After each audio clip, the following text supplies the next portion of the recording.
Ladies and gentlemen, welcome back to another edition of No Names All Game. Today is Thursday, January 16th. The season is over. LSU Tigers are national champions in pretty exciting fashion. But we are back to talk some Penn State football. My name is Chris, joined by my co-host Pat. It has been month and a half since we've talked. Pat, how are you, man? Yeah, since before the bowl game. Yeah, we did a preview. We did watch together, so. We did. Pat was in New York, went to a Mercury bar in New York City to watch the game. It was a great game. Your Nittany Lions are Cotton Bowl champs. Finished the season 11-2. Is that right? Yeah. Great season. Obviously, we wanted national championship. We wanted playoff. We wanted Big Ten championship. It didn't happen, but we're here to wrap things up. 11-2 and finished the year ranked at number 9 for what most people were predicting as a rebuilding year, and the over/under was set at 8 wins. I think it was like 8.5. Yeah. So pretty good. Pretty good. I think most people had us at 8-4, 9-3. So you finish the regular season at 10-2, and then you get a bowl win over. I mean, I'll say it, a pretty good Memphis team. Like, I gave them a lot of shit on our preview, saying that they weren't in our league and I shouldn't be worried about them. Put up a hell of a lot of points on us. Like, they moved. So we'll get into the Cotton Bowl recap a little bit.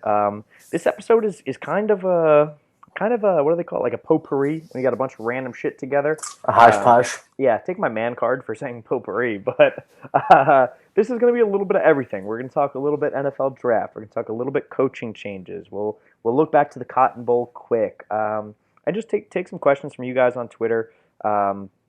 Yeah, it's going to be fun. We're going to have a lot of off-season content for you. This is our first ever, hopefully, video podcast. We're trying something new. Pat, you are on video. Last time I put a video out, you were flexing unknowingly. So, I was stretching, and it looked like a flex. Sure. It was embarrassing for me. Exactly. So I didn't even have a pump. It wasn't good. I thought it was pretty good for what it's worth. but here nor there, we got a lot to talk about, so let's jump right into it. We will start with the heavy topic. If you are on Twitter, on social media, anywhere in the world of Penn State news, you heard this. 2 days ago, Isaiah Humphries, who was a safety with Penn State for 1 year, filed a lawsuit against James Franklin, named a couple of players in what allegations are a violent and sexual hazing situation. So before I say anything, before any of us say anything, we're going to start with this. If any of these allegations are true, we obviously do not support that. We think it is terrible. It is fucked up. It should be punished. It should be handled appropriately. And we hope that it's not true. Is that fair to say, Pat? Are we aligned on that?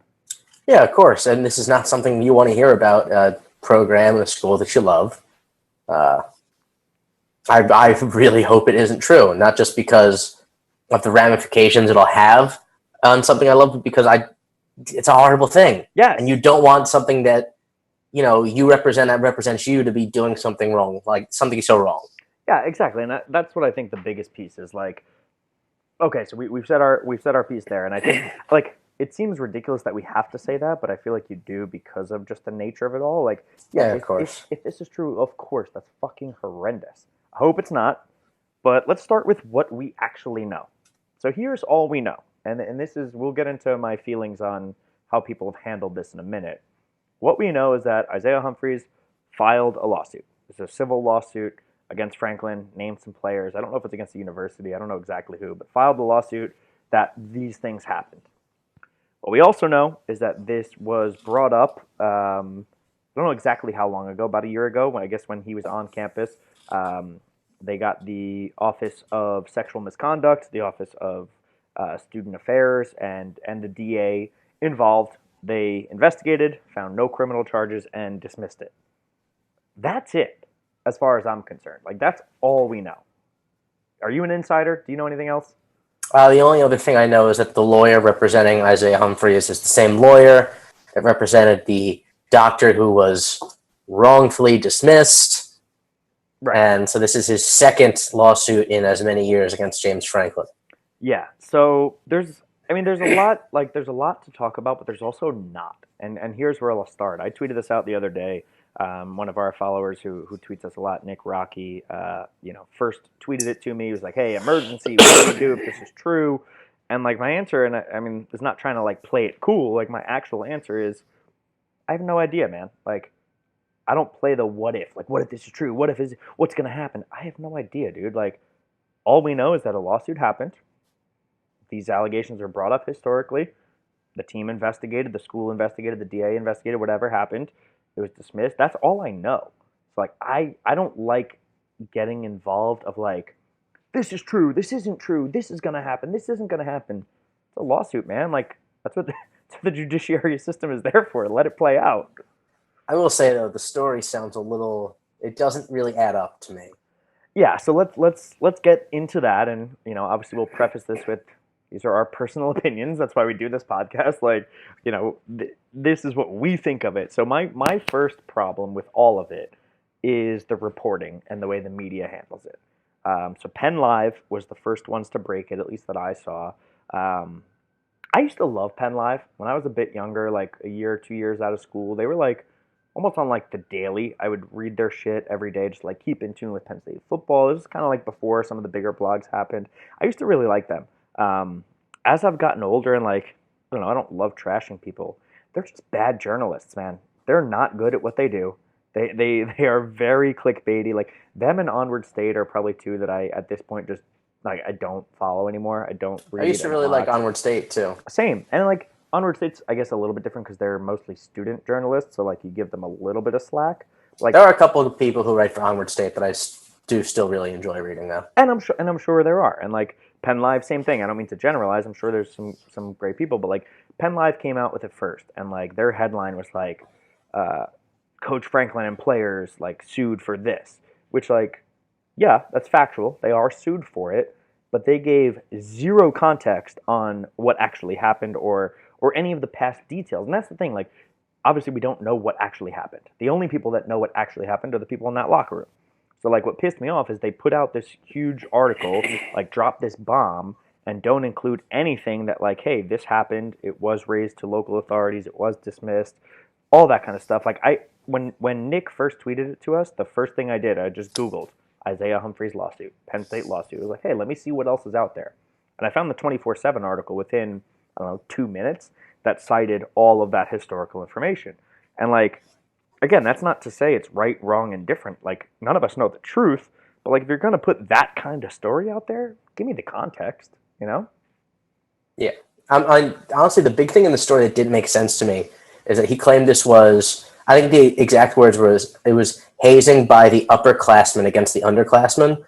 And then the four people he names are Micah Parsons, same age as Isaiah Humphries. Yep. Jesse Luketa, I believe, also the same age as Isaiah Humphries. Who's the teammate he went to Harrisburg with? Damian Barber. Same age as Isaiah Humphries. And Yetur Gross-Matos, 1 year older than Isaiah Humphries. Like, those are all also underclassmen. Like, who wrote this kid's story? Jussie Smollett? Like, it just doesn't make any sense. Oh, geez. Well, I'm not going to go there. I'll tell you that. But yeah, that was one thing that pissed me off too. Like, yeah, so Jesse and Micah are in the same recruiting class as him. Yetur is 1 year older, and Damian, I think, is 1 year older as well. Say, like, here, no, there. They're all freshmen and sophomore, which, again, if these things happened, doesn't make it any better. But if you are writing a story and you are helping craft this narrative, like, be smart about it. And, like, Penn Live, you cover Penn State. You should, like, listen, if the lawyer writes in the lawsuit that they was upperclassmen, yeah, of course, he's trying to make the case sound as bad as it can be. Like, there's a lot of shit in there that is worded very strongly. And again, if it's true, I'm going to stop saying it after this one, but if it's true, it's terrible. But as a lawyer, that's what you do. You word things as severely as you can. As a Penn State beat writer, like, unless you are quoting from the lawsuit, like word for word, you should at least make a note of it. I read an article on The Athletic, Audrey Snyder, who I love. Like, I've referenced her many, many times in this podcast. I love her writing. She wrote in there, she's like, and upperclassmen ringleaders, which again is a quote from the lawsuit, but as a writer who covers the team, why not put a note in there of, note, these players are the same age? Like, I don't know, it seems shady, and like, I have a problem with how Penn State media covered it, because it was all accusatory, all like, sound the alarm, things are terrible, this is a problem, Whereas, like, I don't know, I would have liked to seen more of at least the Penn State media saying, hey, this happened. Here's what happened in the past. Here's what we know, and this is maybe how it might play out. Like, when you see TMZ and ESPN and all the others going crazy on it, like, yeah, it's bound to happen. It is what it is. But I don't know. I was a little disappointed by how internal Penn State media covered it. There's also they talked about how Penn State like sandbagged him throughout the transfer process. Like there's absolutely no history of Penn State doing that to anybody. Yeah. Jawan Johnson went out of his way to thank Penn State in his declaration letter. And then there was another player who transferred, who's at Rutgers now, who just came out on Twitter and said, like, yeah, I was on campus at the same time as this kid, and he was treated great. Yeah. Yeah.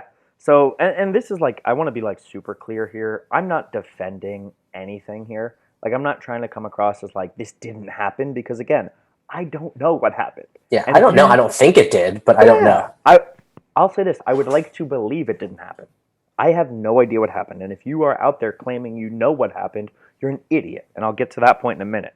But what you did bring up that I like is a lot of current players, former players, came out tweeting sort of their thoughts on it. And honestly, I was a little surprised by that, because for me, like, the way I see this happening is the lawsuit happens, Franklin hears about it. I imagine he has probably a, very intimate meeting with Micah, Jesse, Damian, and Etor, since they were named in this lawsuit. And then probably, I imagine, addresses the team as a whole. Like, you don't let these things just linger, you know what I mean? And Franklin, from what we've seen, is kind of a private guy with things. Like, doesn't talk about injuries, doesn't talk about discipline. A lot of people were bringing up that, several of these players were disciplined throughout this year. Yetur was not there over the summer for, violation of team rules. Damian missed the Idaho game. Micah was disciplined one game for violation of team rules. Like, people are trying to, like, infer so many things. We have no idea what those are. Like, zero idea.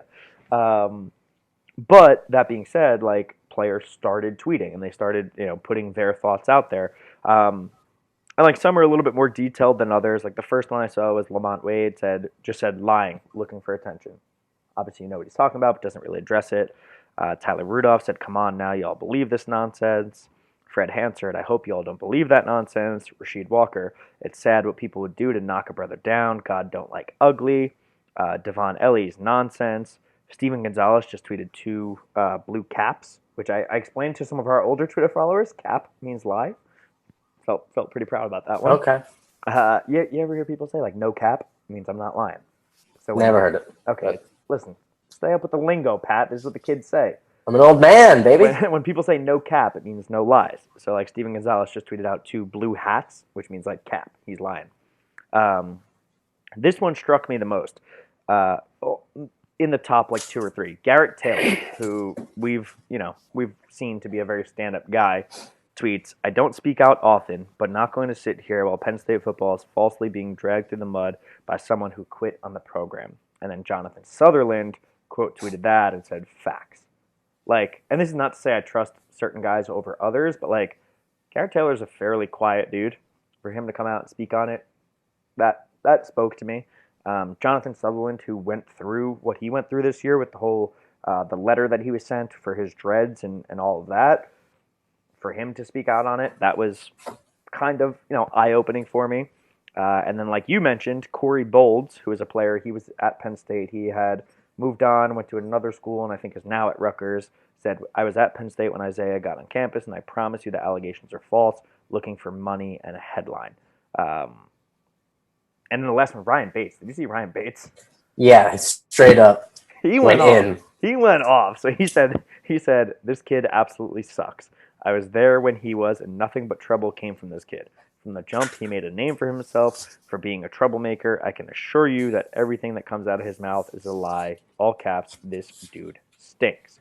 And again, I really don't want to, like, sit here and pick a side, because, like, if this actually did happen to the kid, like, I feel terrible. Like, that would be awful. And, like, this is a common thing in, like, sexual assault in real life. People don't come forward because tons of people say they're lying, saying they're doing it for fame. Like, it's a real problem in this world.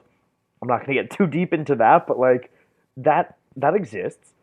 But from a semi-biased view, obviously, like when that many people are coming out saying these things, it's just like, do I think something happened? Some version of hazing, some version of like messing around? Yeah, of course. Like, if you don't think that happens in football, you're an idiot. Like, of course that happens. To what extent? Man, I have no idea.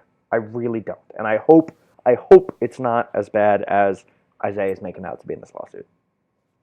Yeah, it's a good way to put it. You know? So I think that's most of what I have to say about it. The last thing I'll say, and like, now that we're on video, I'm gonna talk right to you guys. This is one thing I would say to the Penn State community. We are in no position to be on a high horse. We are all aware of things that have happened in Penn State's past, including sexual assault. Sandusky's name is involved in this lawsuit. Like, these are serious allegations.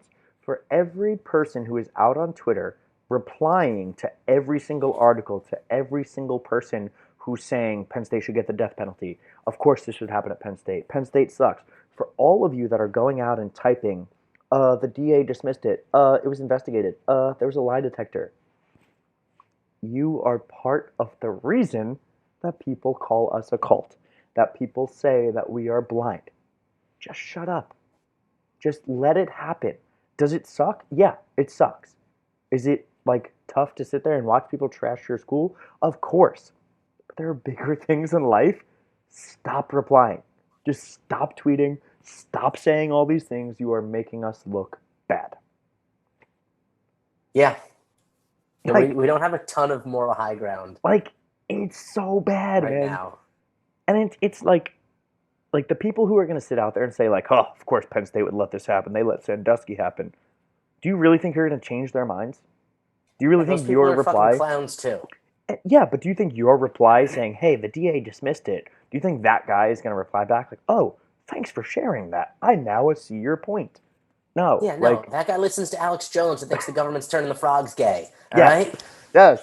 Like, just don't talk to him. Just don't do it. Just don't do it. Like, I love Twitter, but Twitter is a cesspool. Like, it's a great place. It's a terrible place, and that's why we love it. But like, you all going out there being your like keyboard warriors trying to change people's perspective only makes it look worse because, again, we don't know the facts. Listen, when this lawsuit happens, if it comes out and this judge says, hey, none of this is true, we're not ruling in your favor, we believe this is all made up, sure, then like send your tweet of whatever you want. It's still not going to do anything. Like, people are still going to believe what they want to believe. But like, I don't know, that bothers the hell out of me. And like, there's a lot of people that I follow and that like I like that are out there doing this thing. I unfollowed several people this weekend. Like, I just, you don't make us look good. So please, to all of you that are doing that, just stop. All right, is that enough on the lawsuit? Are we good there? Okay. I think we covered it. Said it was going to be quick, 15 minutes later. Cotton Bowl. Let's talk about the Cotton Bowl, man. Penn State wins the Cotton Bowl. We watched it together in New York City out of Penn State Bar. It was a ton of fun. Drank a couple of Bud Lights, not many, but a couple. Read many. Penn State won, man. It was a big win. A lot of points scored on both sides. We're not going to do a full review here, but like, what stuck out to you about the Cotton Bowl, man? The offense looked great. Man, the running game looked good. Mm-hmm. This was a game that I'm very happy we won, but also just showcased a lot of holes in the team. Kind of a best case scenario that you see these holes, they've been exposed. Hopefully things we're going to be working on next season, but we still come out with a W. We get a New Year's 6 win. We finish 11-2. We finish ranked number 9 in the country. So all good things. Yeah, I mean, you got to be happy with it. We win 53-39. And do you like letting up 40 points? No, but dude, honestly, Memphis's offense was better than I give them credit for. Like, they looked okay. I liked a lot of things in this game. Obviously, we have an interim play caller. Tyler Bowen is calling the plays. I think my prediction was that he was going to dial us something crazy. We didn't quite see that. They just kept running the ball. Yeah, and why wouldn't you? We were averaging like 10 yards a carry, something like that. I mean, Journey Brown averaged 12.5. Noah Kane 6. Ricky Slade 11. Like, pretty damn good. No reason to stop. Pretty damn good. Journey had 2 touchdowns. Noah had 2 touchdowns. Cliff threw one to Dotson. I mean, it was Ford and a touchdown. Did he?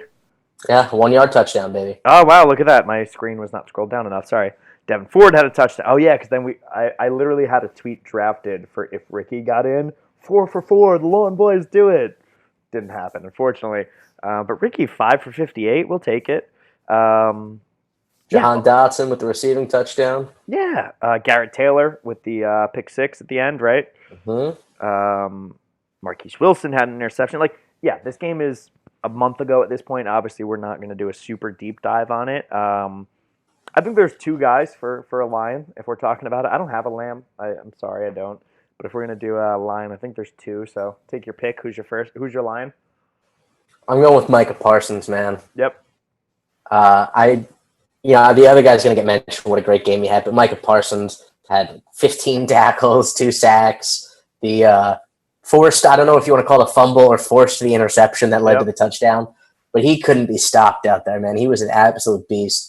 And in a day where the defense struggled to stop this Memphis team, he came up big in a lot of spots. Yeah. And even when they scored points, I think Micah Parsons is a big part of the reason that they came away with 3 instead of 7.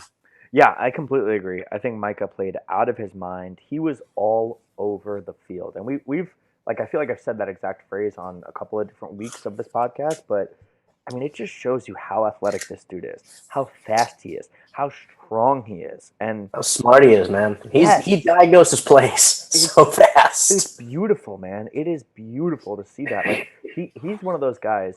You ever hear the hypothetical like, hey, if you could have like one person's athletic ability for a day, who would it be? Like obviously your answer is like LeBron James, like something like that. Micah Parsons is up there, man. Like I would love to be that fast, that strong, that smart, all in one. He had a great day. I tweeted this out during the national championship. What a game, by the way. We'll get into that at some point. National championship was amazing. We won't get into it, but also, if I'm going to have anyone's athletic ability for a day, it's going to be Saquon's over LeBron any day. Yeah, that's fair. That was another hypothetical. I think shout out Tony Black, our friend, had that as who is more athletic, LeBron or Saquon. I picked Saquon, but I can. It's a like not. He's faster, stronger, and jumps higher. I don't know. Yeah, I'm gonna pick Saquon, but it's a fun discussion. It's a fun discussion topic. All right. It is, but there's one right answer. Yeah, it's not who's more dominant in their sport. It's who's more athletic. It's the quads. But Micah's up there at this point. What was I saying? Oh, national championship game. I tweeted out, like, I can see, as much as I wanted Micah to win the Butkus Award, I can see why Isaiah Simmons won it for Clemson. He had a hell of a game, but listen to me. Micah Parsons will run away with that award next year. Like, I don't see how it's possible that he doesn't. He's that fucking good. That said, my line is easy. It's Journey Brown. I think those are the 2 guys, like, and they both got recognized by the All Bowl team. I don't know who selects that, but they pick the best performers from the bowl games. Both Journey and Micah were selected to that. Journey Brown, 16 carries, 202 yards, 2 touchdowns. And I mean, the most impressive thing is just grown man football. I don't know if was it his first touchdown or second, but stiff-arming dudes into like the 7th ring of hell. It was beautiful. Like, absolutely beautiful. And I say this a lot on this podcast. I actually looked to find if I could find the tweet where I said, like, I didn't think Journey was that great. I don't think it was a tweet. I think it was probably on one of our episodes. I'm going to continually apologize to Journey Brown for the rest of my life. Like, I dismissed him so early as, like, yeah, he'll be a nice piece. He'll be a change of pace. This dude is really good. Like, he is a bona fide running back, and I cannot wait to see what he does next year. Oh, I mean, he was, like, I got no words for what Journey Brown did in this game, man. Seriously. I mean, he was a man. His profile coming into college, I think he was a 3-star recruit. He's from Pennsylvania. I'll say Meadville. I don't know if that's right. But his profile was like, he was a superstar track star. He was like 110 meters, hurdles, I think, state champ. 100-meter state champ. Super, super fast. He had one game in high school where he scored like 10 touchdowns and ran for like 700 yards. Yeah, it was insane. Absolutely insane. But that was like his profile. It's like he's a speedster. He can do all these cool things. And like coming in you were like, oh, maybe he'll be a punt returner or a kick returner, or maybe he'll be like a special teams ace. So like naturally, I just kind of figured it'd be like, all right, it's Ricky Slade. We got a couple of these hot freshmen coming in, and then Journey will do like anything, and that'll be a bonus. And then he became our number one running back and dominated. Like, I know that's a bit biased, but like, he was really good this year. Really good. Yeah. Um, I'm very excited to see what he does. Yeah, and we have some questions about the rotation that we'll get into. Pro Football Focus, I tweeted this out yesterday. I'm indifferent on Pro Football Focus. Do you follow them at all? Not that much. Yeah, they're big into analytics. So they give grades to every player, and they grade their top players. And a lot of times, like the technical highest graded isn't the best player. It's like I can't get bought into all of it, but they did a list of their top returning running backs, top 25 for next year, and they listed Journey Brown at 19, which, in my opinion, is very low. But it's kind of cool in general as part of a 4 running back rotation, like to be listed at all, I guess. Yeah. But what was interesting is they listed some of his numbers about running up the middle. In between the guards, he was averaging 10.1 yards per carry, 7.5 yards after contact, and just about a half a broken tackle on 37 attempts between the guards.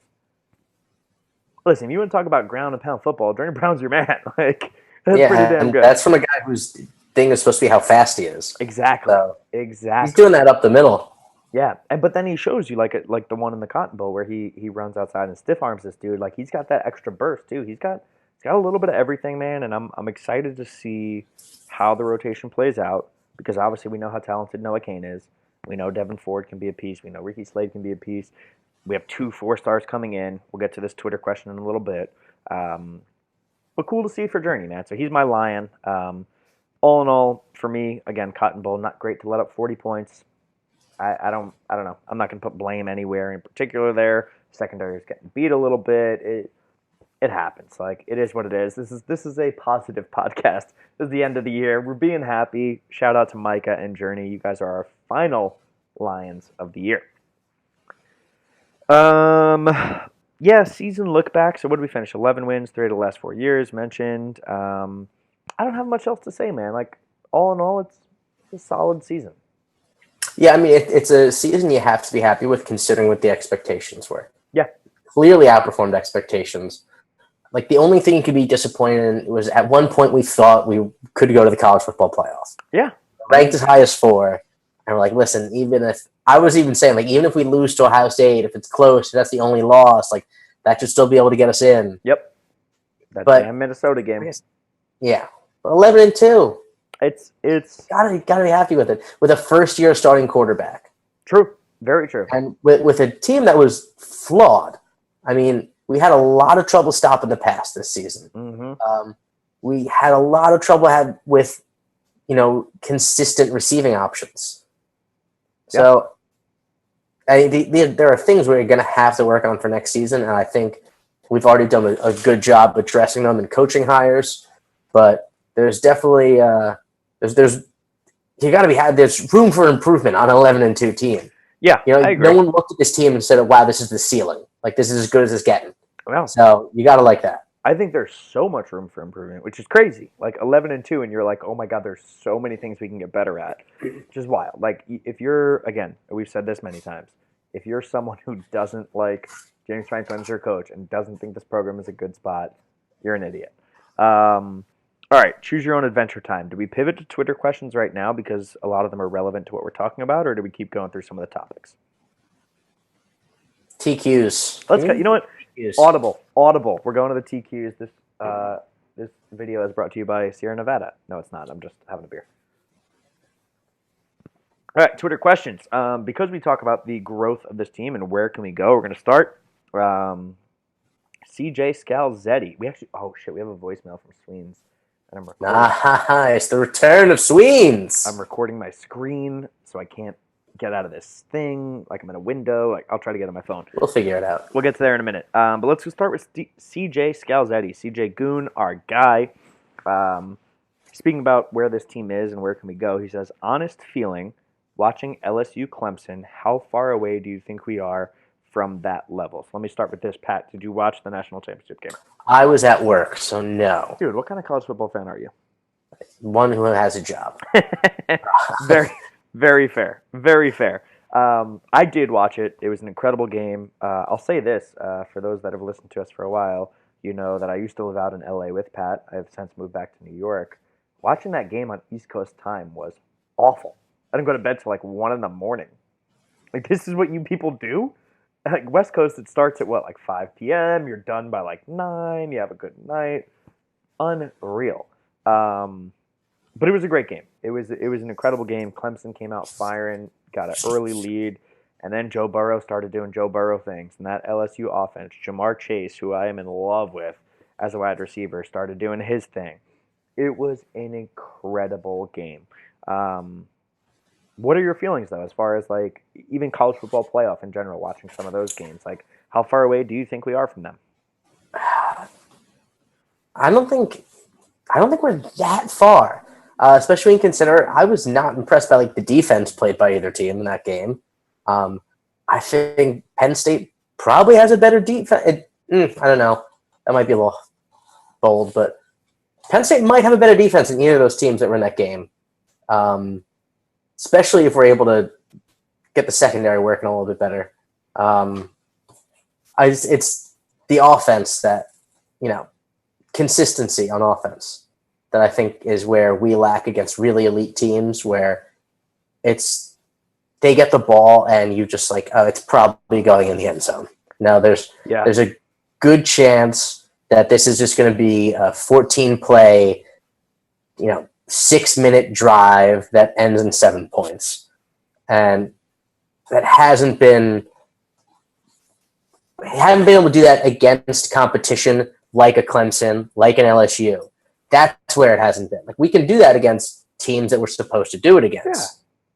But, you see Ohio State come out and put together 4 drives in the first half that each take 5 minutes and in touchdowns against us. That's something Penn State really hasn't done on a high level, except maybe in the first 3 quarters of the Michigan game.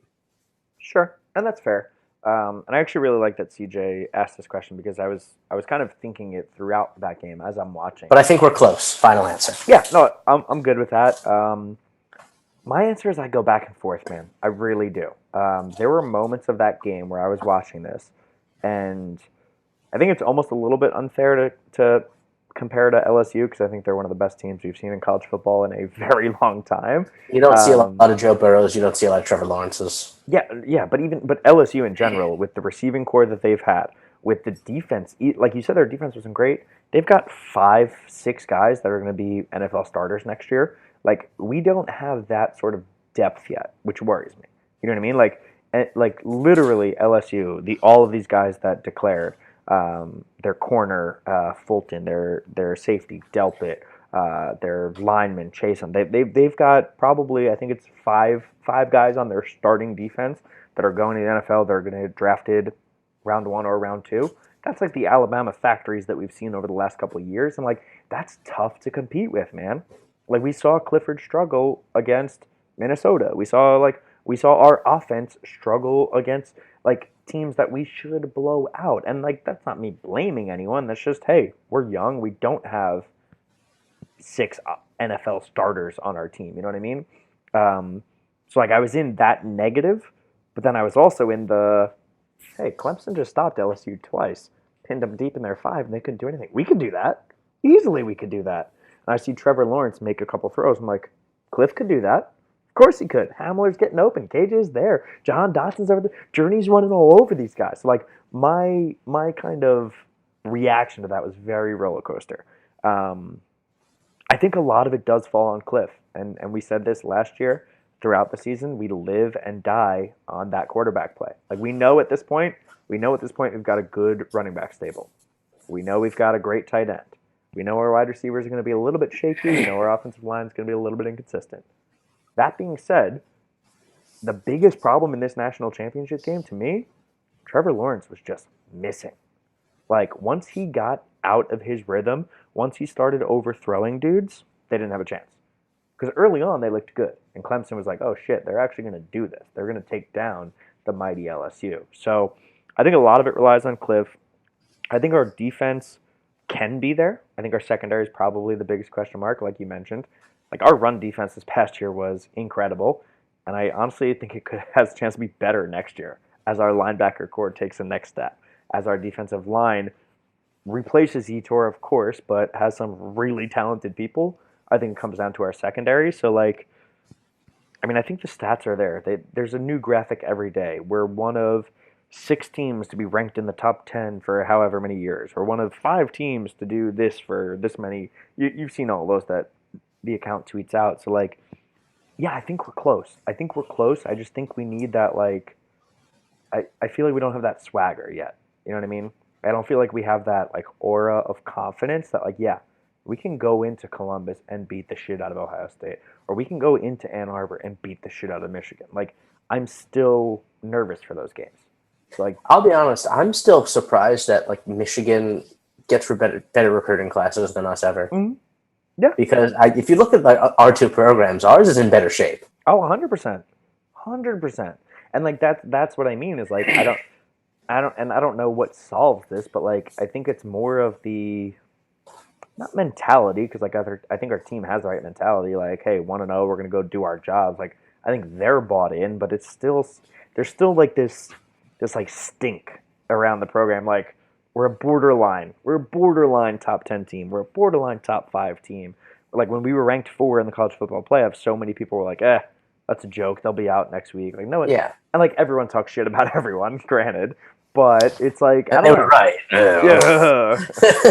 I was gonna gloss over that fact, just to say. But you know what I mean? Like, that's sort of where I see us, is like, I think we're talented enough.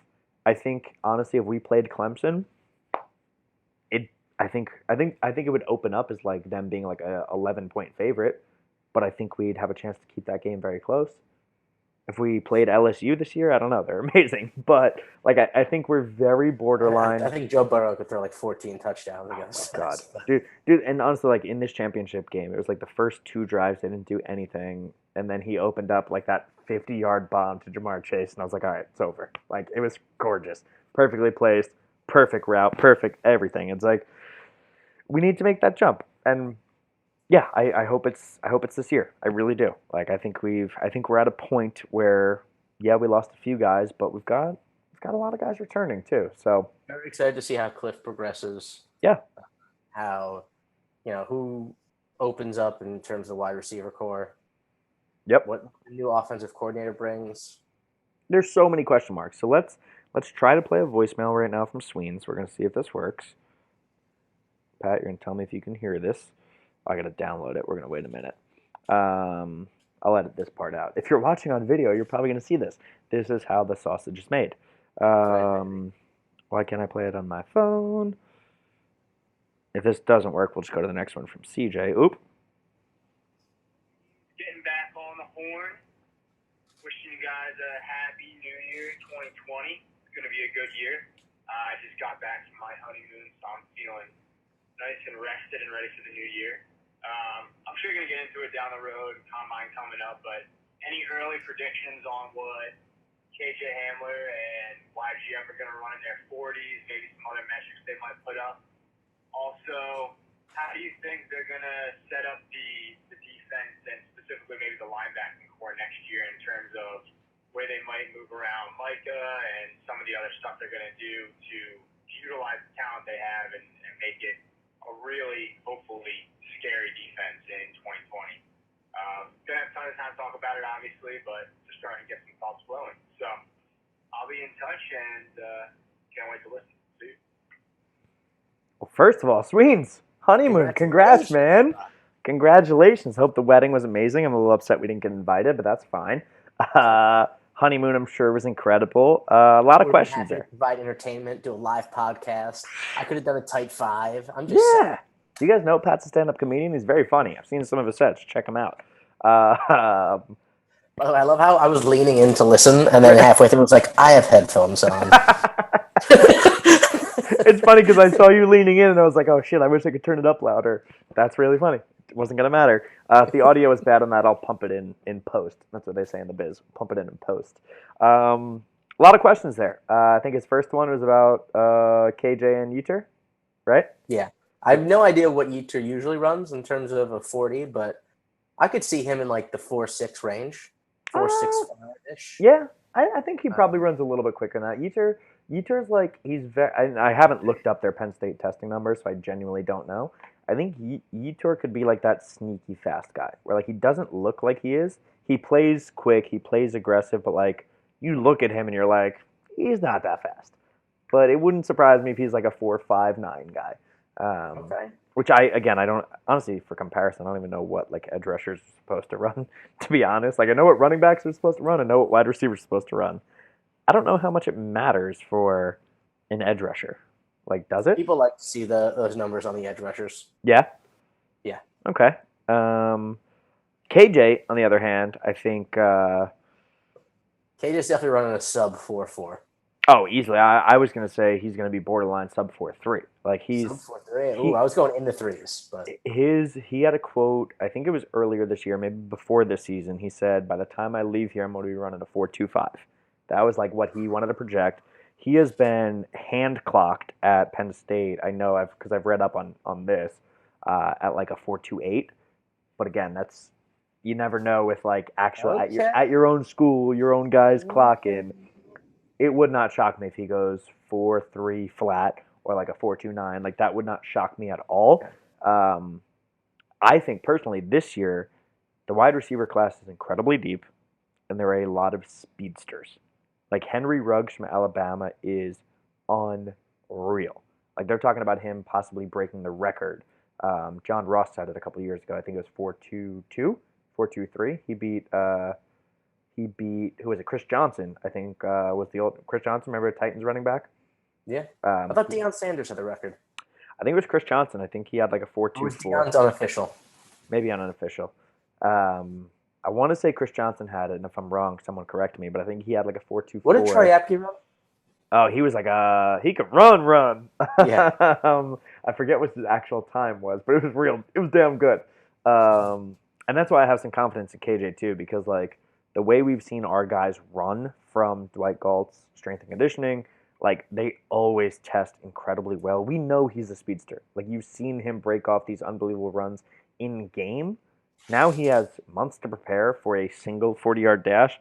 Would not surprise him if he breaks a 4.3. Like, and I know that's biased. I know that's like aggressive. That's what I'm going for, man. I want to see that 4. Apke ran a 4.35. I'm saying KJ does better than that. Wait, Apke ran 4.35? Yeah. Seriously? Yeah. I don't remember that. Holy shit. 4.35. I'm Googling it right now just because I don't believe you. I just Googled it. I mean, I trust you, but I want to make sure. Yeah, 4.35. You are correct. Yeah, no. I'm saying KJ beats that. Oh, easily. If Troy Hopkins... Worst case scenario. Troy, I love you. KJ's going to demolish you. I mean, Saquon ran like a 4.4, right? And we were all like, oh, damn. Because like people thought he was going to go in the 4.3s because I remember his Penn State time was like a 4.33. Here nor there, I'm looking at an article from November of 2018, so obviously it's a while ago, but Yetur's at a 4.52. So yeah, I think I don't personally care as much for Yetur on the 40. I think he's going to dominate drills. I think people are going to fall in love with his character, his personality, and he has I feel like he still has so much untapped potential. So I'm really excited for Yetur. I think KJ, it's an incredibly deep wide receiver class, but I think he's going to kill it, man. I think he's going to absolutely kill it. Yeah, he's going to impress people at the combine for sure with that speed. Yeah, I mean the speed will absolutely impress. It's going to come down to the actual receiver drills. We know he can run routes like crazy. We know he can create separation. There's been a couple drops here and there. If he nails his like catching drills, guy's a first rounder, borderline first rounder, guaranteed second rounder. That's where the mocks have him at least right now. All right, let's get into some more Twitter. You know what? No, we're going to pivot. Guys, we're agile. We're going topics to Twitter questions, and a voicemail mixed in. We're amazing. Speaking of KJ Hamler, that was one of our other topics. KJ has declared for the NFL draft. Obviously, we're talking about what he's going to run. You called it. I was a little optimistic that maybe he was still coming back. You were correct a couple weeks back. What was your initial reaction when the tweet came out that he was actually going? Well, so I kind of changed to your tune a little bit because I thought he was just going to announce it after the game. I was Right. like, okay, he's waiting until after the game. He's obviously going. But then he was like, yeah, I still have to talk to coach. I was like, oh, wait a minute. The decision hasn't been made. Yeah. Oh, Yeah. he could be staying. Mm-hmm. And so I was like, if he didn't announce it right after the game, I think he's staying, man. I started talking myself into it. I was like, man, this receiver class is deep. You know, it looks pretty good next year. Yep. Yeah. And then when he finally went, I was super bummed, but Yeah. not that shocked. Yeah, it sucked. I was in Philly for one of my best friend's birthdays. Shout out Lee Schlossberg. It was New Year's Eve when he tweeted it. I'm pretty sure. And our other friend Ryan Liver, shout out. He got the notification on his phone. My phone was charging other side of the room, so I like jumped up. I was like, "Ah, shit!" Everyone's like, "Do you really have to tweet that quick?" I was like, "Listen, I have a draft saved. I've been waiting for this for weeks." Okay. And then I tweeted and had a typo, so I had to delete it. Responsibility Retweet to it. the people. That's what I'm saying, man. I thought it was a pretty good tweet. There's the little girl who's like crying but trying to stay tough. And there's me being told that KJ's going pro and there's nothing I can do about it. Yeah, it sucks, man. As a Penn State fan, it sucks. Like, of course you want to see him back in the blue and white for one more year for all the pieces that we talked about that are coming together that could be for next year. But do I get it? Of course. Like, he's, like I said, and you've mentioned this many times in the past. If you are going to declare early, you should be going round one or round two. He has consistently gotten round two grades, and now starting to get round one. Like, stick to football. Bleacher Reports, football podcast, Matt Miller, Connor Rogers, shout out those guys. Their last mock, they had him going number 24 overall to the New Orleans Saints in round one to line up opposite Michael Thomas, which would be so fucking cool. Like, it's hard to blame a guy. Like, he's gonna go make millions of dollars, fulfill a lifelong dream. And again, this is not a knock, but KJ's a smaller dude, man. That one more year of wear and tear in college for what? Like, that's it. So, very excited for KJ, but obviously leaves a hole. So let's get into a Twitter question around that. It's not CJ, it's someone else asked about wide receivers. Oh, here we go. Jack Durbin. Jack Durbin, I think, is new to Twitter. Followed us on Instagram for a while. Used to DM me on Instagram. Also, I'm pretty sure that's the name of the principal from AP Bio. Is it? I watched that show for like the first season. I haven't kept up on it. Very good show, actually. I really enjoyed it. I kept back to that. Jack Durbin, his Twitter is at Chevy Suburban. Get it? Suburban. It's very funny. He says, what do you guys think about Slade turning into a slot receiver? We've heard this many times before. Shout out to, I don't remember who originally brought that up, Sweens or Shane or someone. He said, I know it's been talked about before, but looking at the two positions right now, running back could be as many as 6 deep if everyone's healthy, and wide receiver is seriously weak for us.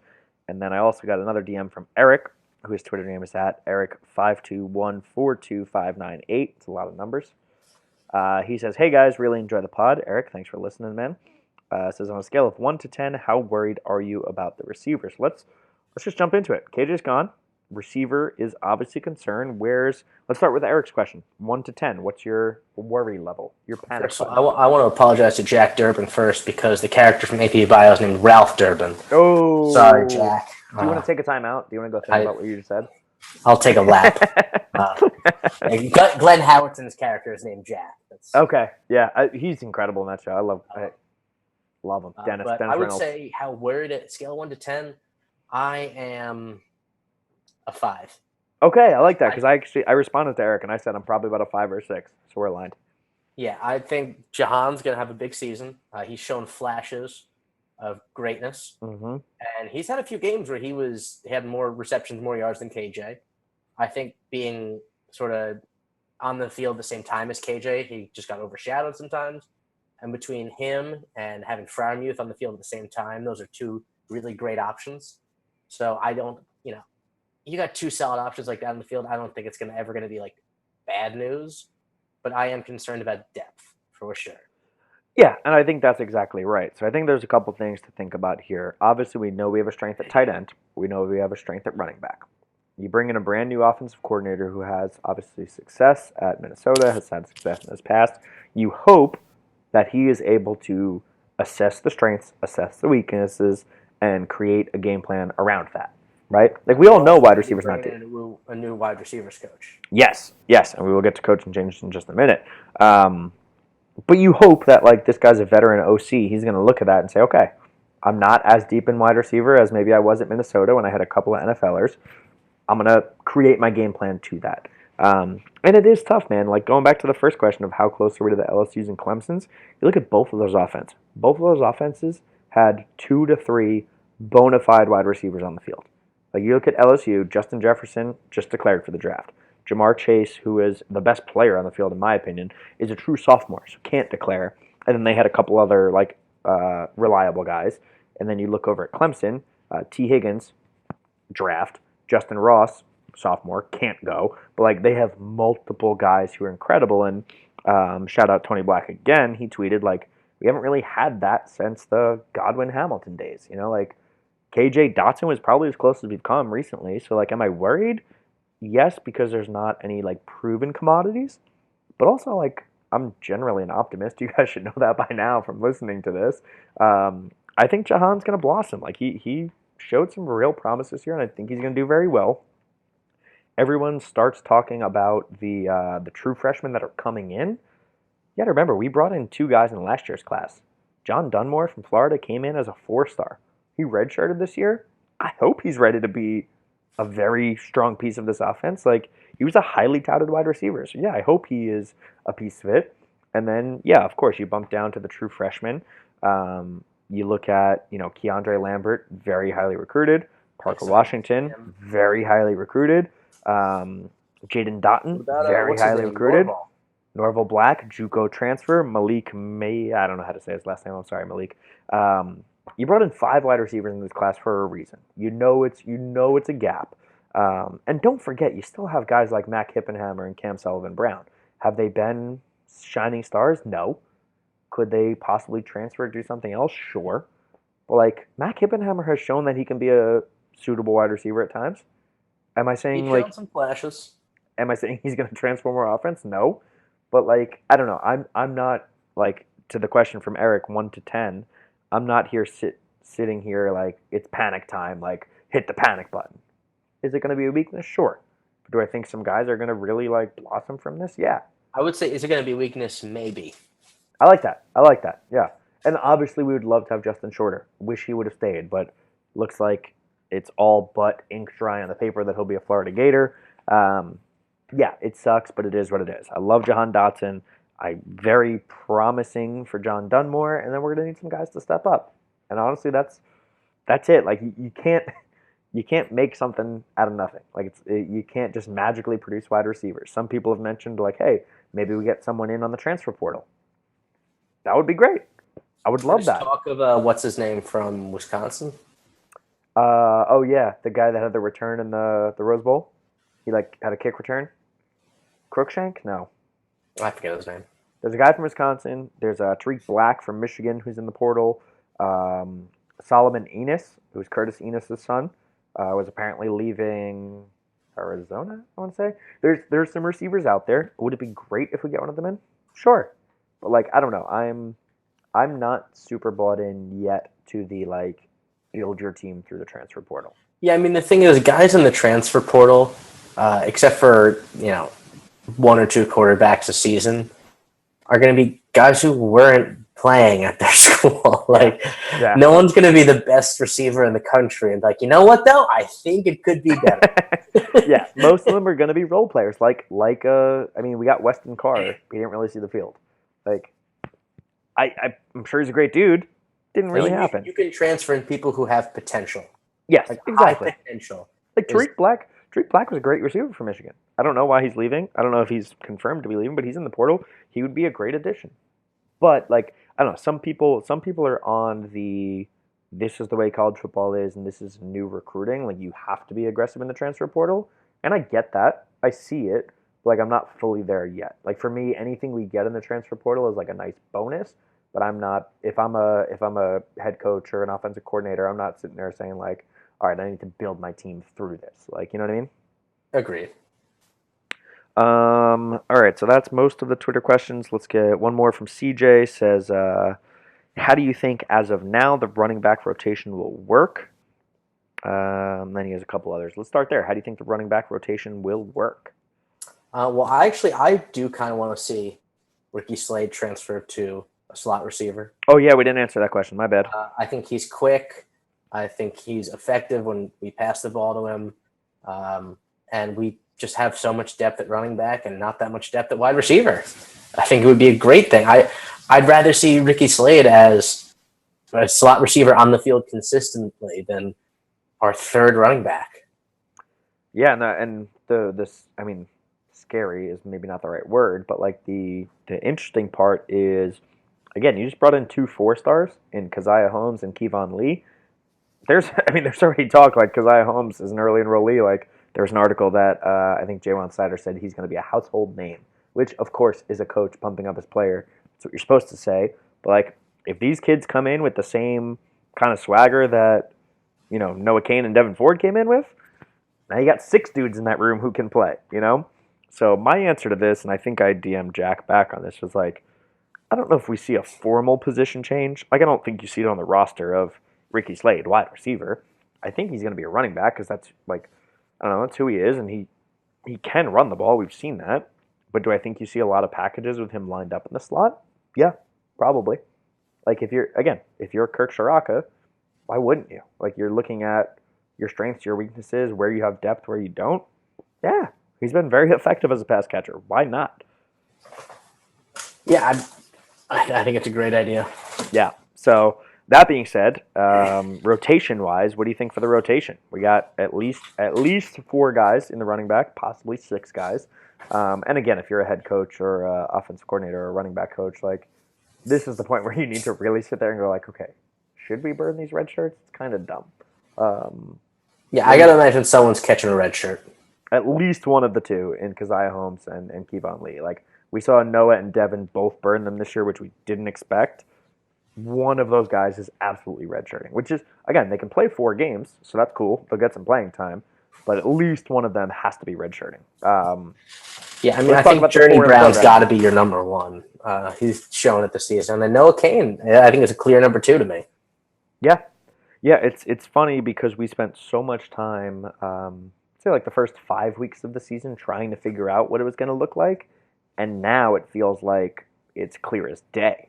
Like, it's Journey, and I would even say Journey as 1, Noah as 1A. Like, they are your thunder lightning, and as much as I talked about Journey running through the guards earlier, like, he is your speedier, flashier guy, where Noah is your hammer, which we saw in, was the Iowa game, where he just yards after yards after yards. Like, especially at the end of the game when the defense is tired, he's a tough guy to bring down. Hell yeah. So the way I see it working next year, and of course we have months and months and months to figure this out, I think it's Journey and Noah as your 1 and 1A. And then Devin Ford is kind of a nice mix of both, that I think he's your, like, relief back. Like, if someone's injured, if someone's tired, if someone needs a break, he's in there and he can do either. Like, I don't think you have to change the game plan much for him. And, of course, that leaves Ricky. And, yeah, I think you see him line up in the slot more. I think you see him when he's in there. I think Ricky and Devin are kind of on equal footing. Yeah, that's probably fair. Maybe, if anything, I would put Ricky ahead of Devin Ford. Yeah, experience. But again, I kind of just want to see him in the slot. Yeah, and I think, like, again, I've been a big Devin Ford fan since the early days. Like, kid is talented, and he will have his time to shine too. So, like, he was a true freshman this year. Yeah, it's a good problem to have, but it's a problem at the same time. Like, I think what happened is I think we ran into, like, a log jam of guys who are good that are all still having eligibility. Like, sure, Miles sat behind Saquon and then he went. And then Miles had a good year and then he went. Like, the plan was almost like, all right, it's going to be Ricky for a year or 2, and then the freshman, and then the freshman, and then now it's like, oh, wait, Journey's going to be the guy, and the freshman's that good, and they both have to play, and neither of them can go to the NFL yet? Like, you run into a little bit of a backlog there. So, good problem to have. I imagine our 2021 class will have 1 running back, if any. I mean, of course, you're always going to take a running back, and we're starting to build a reputation as a school that produces running backs. I'm sure we'll get a good one. We should. I cannot see them taking 2 again. That would be absurd. All right, so that's from CJ. I think we're pretty aligned on the running back rotation. But again, I mean, there's so many months, you never know what's going to happen. So let's pivot now. We have some more questions that we'll get to, but let's go to coaching changes, man. All of this that we're talking about for the team and the future and how it's going to work out, a lot of it depends on these coaches. So we already talked about Kirk Shiraka, new OC. He's last episode. If you guys didn't check it out, talked all about him in the last one. The next one, bit of a surprise here. Matt Limegrover, offensive lineman, is out. Pat Colicchio, our offensive line aficionado. How do you feel, man? I wouldn't say aficionado, but definitely offensive line critic. Same. What do you think, man? We talked about this, I don't know, probably right after the end of the regular season, before bowl season, and I remember this conversation. You and I were talking, and I said, Ronnie and Limegrover have to go. And you said, there's no way you fire them after an 11 or 10-2 season. And I remember I said, you are right. I just wish there was a way it could happen. And again, not an attack on any individual people, but for the program, I thought it needed to happen. Ricky Ronnie, we saw the soft exit of, hey, your Old Dominions coach. I did not see this coming, that Matt Limegrover was going to get fired. What was your... The offensive line was better this season. Better, but I mean... But it was, you saw it in the bowl game for sure. The pass blocking was not good. Mm-hmm. And I think that's been a real issue in his tenure, is just really inconsistent pass blocking. Yeah, I mean, I think there's been issues with the run, too, in the past, but, for me, it was... My biggest worry was that we were better this year, but better than what? Better than really bad? Better than just bad? So, better meant average. And again... Not good enough to go into the horseshoe and beat Ohio State. Not good enough to match up with an LSU defensive line or a Clemson defensive line in the national championship. So, I did not see this happening, but I'm very happy that Franklin pulled the trigger because I think it needed to happen. And again, Matt Limegrover, probably a very nice guy. I'm sure he's a great human being. I'm sure he has a great family. Wish you the best of luck. But I think it had to happen because my worry was that we were good enough this year to buy him another year, and then we would be having the same conversation next year. Now, Limegrover's moved on. Best of luck to him. And we bring in Phil Troutwine. I don't know how you say it. I'm going to go with Troutwine. Phil Troutwine. What do you think, man? What do you know about Phil? I mean, I don't know anything about any offensive line coach, but I think this was a home run hire. Home run. Okay? Home run hire from Boston College. Hell yes. I mean, there's actually, again, it wasn't like when names of offensive line coaches were coming up. I was like, you know who we need? We need that guy. I've heard so much about him. I have his trading card. Yeah, as soon as his name started coming up and his resume started coming up, I was like, wow, this sounds like a really good hire. Pretty young guy. Was at Boston College. They had 9 all-conference players under his tenure. Is that right? I didn't see that stat, but that's impressive. Something crazy like that. Yeah, he's got a pretty good resume. And so I think that's only in 2 years. So he was only with them for 2 years. He was an offensive lineman himself back in the day. Played at LSU. He was a starter his senior year on, I don't know if it was a national championship team or an SEC championship team, but he played at a pretty good level. Played in the NFL for some years. From 2009 to 2012, probably so mostly. That's all going to help with recruiting so much. A guy who can come in and be like, hey, I won an SEC championship. I won a national championship. I played in the NFL. That's okay. The lineman's going to want to get recruited by. Hell yeah. Here you go. Hey, you did all those things. I want to play under a guy who did that, who could show me how to do it. Yep. So he was first team All SEC in 08 as a starter. SEC puts out some good linemen. First team All SEC. SEC championship 06 and 08, and a national championship 07, 09. I think 07 he didn't play. I think he played in the 09 one. But still, he can sit there and say, hey, I was an SEC champion. I was a national champion. I was first team SEC. I played in the NFL. Also, I just coached Boston College, who was top 10 in sacks allowed and rushing yards for the past 2 years. And that's Boston College. It's Boston College, man. Like, and I know these stats can always be skewed, but and somebody asked me this, like, oh, is that consistent or is that just last year?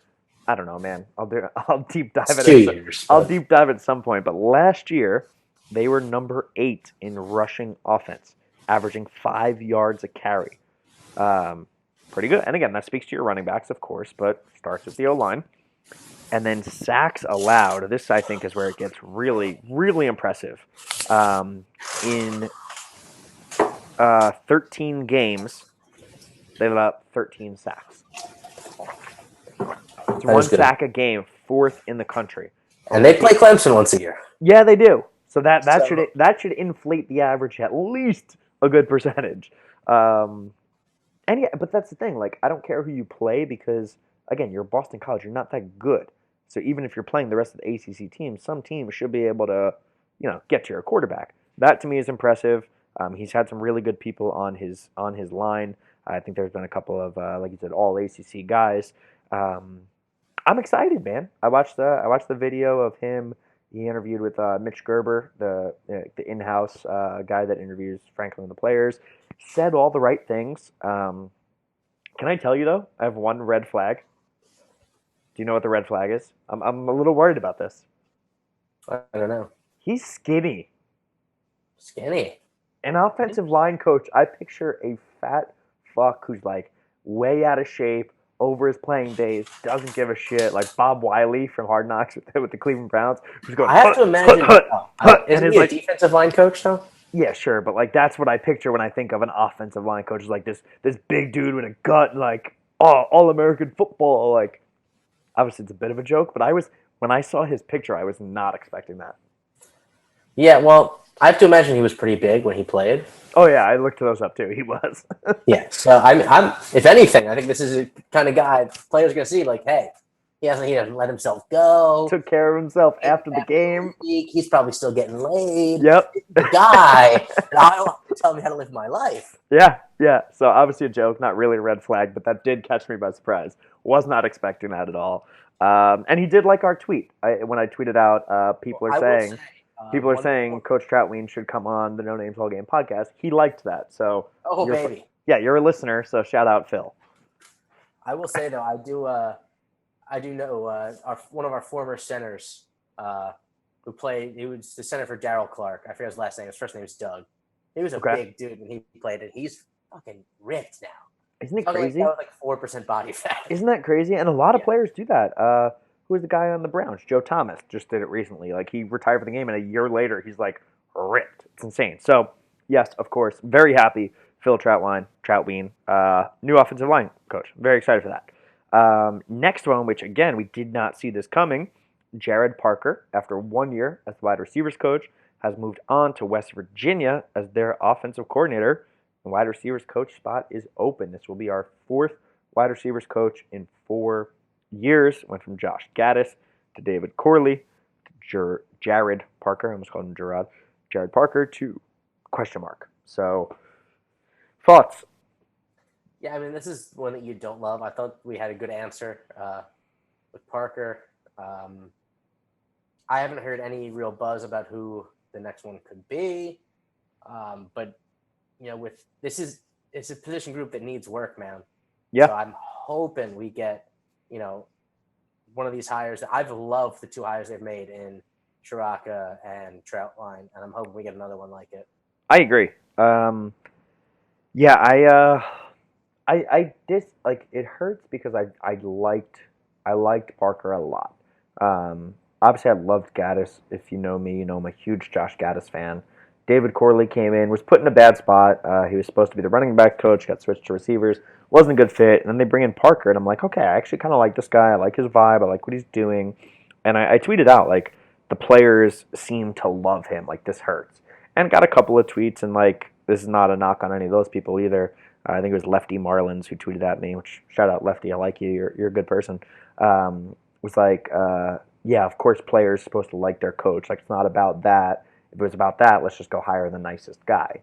I'm like, that's not what I was trying to say. Obviously, it's hard to convey things over Twitter. Like, I think there's a difference between players, like, liking their coach and respecting their coach and, like, actually having a real bond. Like, and I tweeted this. What struck me was in Like KJ's. they have with Jawan Sider. Yes, With Sean Spencer. Yeah. Yeah, exactly. Like you can tell the difference. What kind of struck me a little bit was in KJ's draft letter. He said, like, he was thanking everybody in his letter, and he's like, "Thank you to Coach Franklin, blah blah blah," and he goes, "And thank you to Coach Parker. You know, you've become my biggest mentor and a father figure away from home for me." And like, that's with 1 year together. This is KJ's moment. Like, this is his draft letter. He doesn't owe Parker anything to say that. Like, obviously he felt that. You know what I mean? Like that to me showed like, okay, this is a guy that players really loved and respected. And I get it. You know, somebody else said, I forget who. Someone was like, this is par for the course of being a top program. Your assistants are always going to get poached. And I was like, yeah, that's fair too. Like, my point was, I liked this guy. I would have liked to see him over the next 2 to 3 years. And we're back. Sorry, a little technical difficulty. Wide receivers coach. Yeah, Derek Moy, everyone always brings up. But anytime there's an opening, I always hear Bobby Engram's name. Obviously, a very prolific wide receiver back in the day.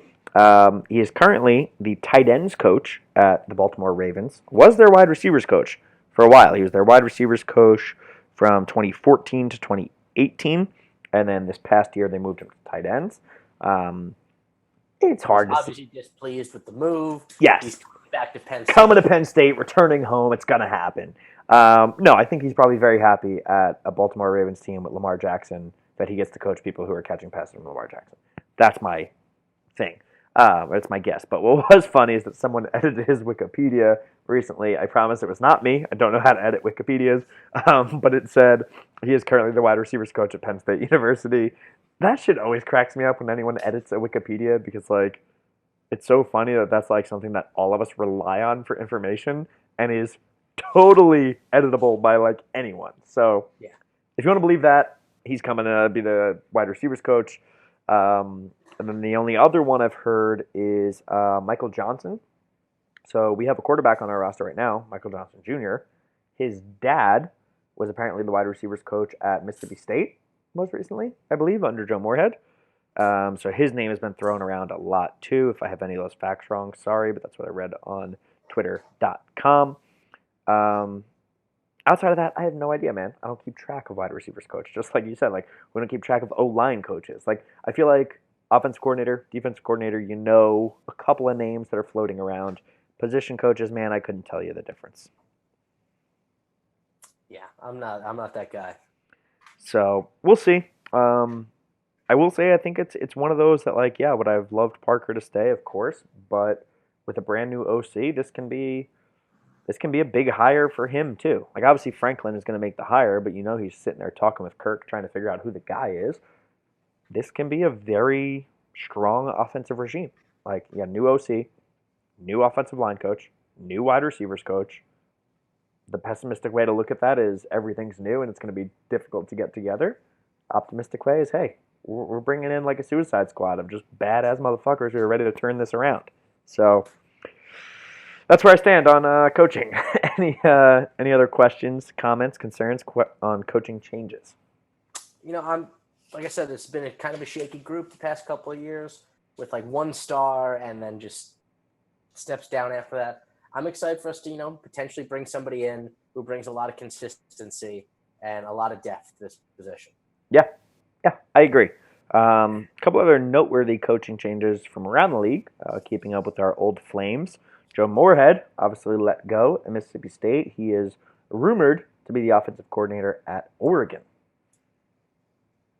Interesting. Don't love it, but interesting. Like, a lot of people, it's funny. Like, we hired Kirk, and then it was like, I don't know, 4 or 5 days later that Moorhead was fired. I know. And yeah, everyone's like, oh god, we could have got him back. Like, I don't see that happening, man. Like, if you get demoted, are you really gonna go back to the place that you were just an OC? I feel like that's a bad look. Like, it sucks to be being demoted to an OC anyway. Like, going back to the place that you were before then is almost like you're walking back, like knocking on the door with like your shoes in your hand. Will you take me back? Like, I don't know. I didn't see it happening regardless. So here nor there. Joe Brady from LSU, who everyone wanted to be the OC, is now the offensive coordinator for the Carolina Panthers under former Penn Stater Matt Rule. Yeah. So are we all Panthers fans now? Is that the thing? You have to be. Have to be. I'll put it this way: if the Jets trade Jamal Adams, I might become a Panthers fan. Honestly, that's not a bad idea. I will follow you. I was on going to that go course. Giants, for Saquon. Can't do it. But I'll always be a Saquon fan, but you can't go Giants. I'm happy for Joe Brady, man. Like, that's cool for him. I'm also like selfishly happy he didn't become an OC at another college program. Because, like, listen, he's just out of college. If LSU paid him and kept him, cool, nothing we could do. But if he went to be an OC at any other program in the country and Penn State didn't get him, wouldn't hear the end of it. Anytime the offense had a bad game, you would hear, "Oh, fuck, could have had Joe Brady. Fuck Shiraka, we could have had Joe Brady." So, like, best of luck to him and his family. He's what, 30 years old and an offensive coordinator in the NFL. Good for you, dude. Like, good for you.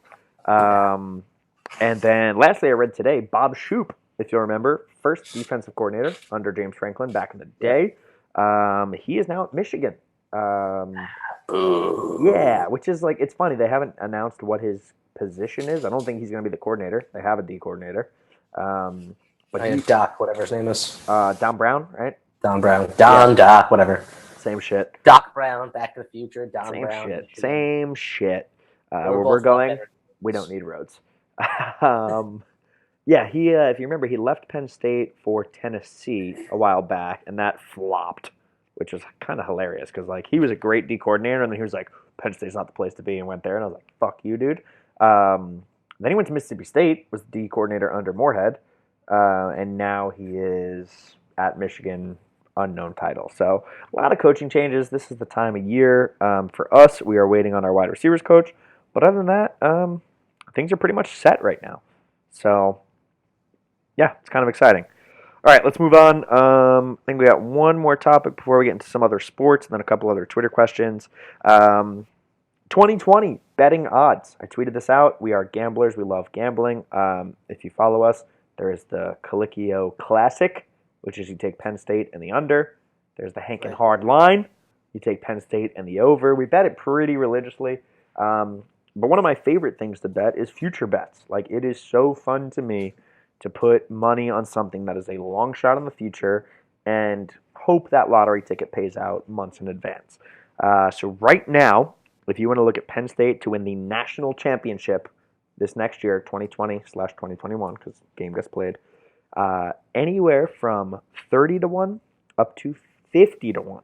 So FanDuel, dude, why not? Like, this is my thing. It's funny. I had people tell me last year when I was saying putting money on Clifford for Heisman, which of course I knew was going to lose. People are like, oh, you're flushing money down the drain.